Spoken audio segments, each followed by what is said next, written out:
First, identify what parts of your business you cannot outsource. These are things that you're going to need to continue to do yourself. Secondly, you need to identify what parts of your business you can automate, can systematize, and can outsource. You don't want to make the mistake of outsourcing all of these at once, though. Instead, what you should do is pick the lowest hanging fruit and start there, because you can always outsource more tasks later. And managing employees, even virtual assistants, is a different skill set that you'll need to learn too. So I recommend, for maximum efficiency, you do this slowly in the beginning. You can always scale faster later. Next, you need to figure out where you want to hire from. Now, you can find good VAs in Facebook groups that are built around specific skills or topics. You can find them on sites like Fiverr, Freelancer, and Upwork, although my personal favorite is a site called onlinejobs.ph. You can find high quality VAs here to do just about anything, and you can hire them for as little as $2 an hour. Now, when you've identified a specific skill or task that you do want to outsource, the next step is to create a job posting and summarize exactly what it is that you're looking for, because then qualified people will respond with a short little blurb about why they think they're a good fit and give you a copy of their resume. After that, the next thing that you need to do is actually train them. Now, an easy way to do this is to simply have a screen recording on your computer of exactly what you want them to do, step by step by step. If you can build a step-by-step system, you can hire pretty much anyone to then implement that system. Now, when you do decide on somebody that you think is a good fit, you do want to test them first on a small scale, and then if they seem like they're a good fit long-term, then you can bring them on full-time. You also want to make sure that you can communicate and pay your VA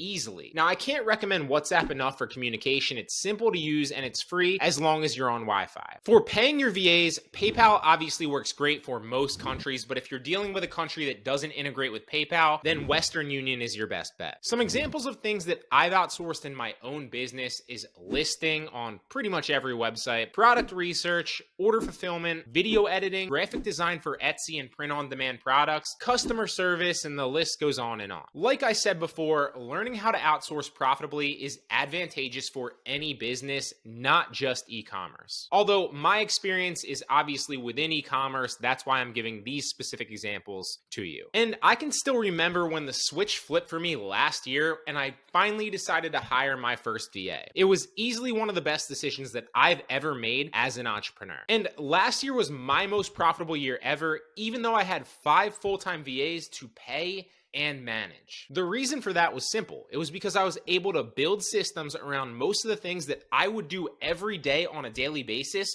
prior to having any help, and then train people to implement them at an affordable rate. And it's also important to note that I didn't waste the time that I bought back. Instead, I learned new skills, took courses from other people to gain more insight, and mastered other platforms like Etsy, for example. And I was able to also use that time to stress test my business and make it stronger, as well as focus on new frontiers that my business could scale in that I certainly wouldn't have noticed or known about if I was busy working every single day in my business and not on it. So that's the exact formula that I use to find cheap VAs to help run my e-commerce business.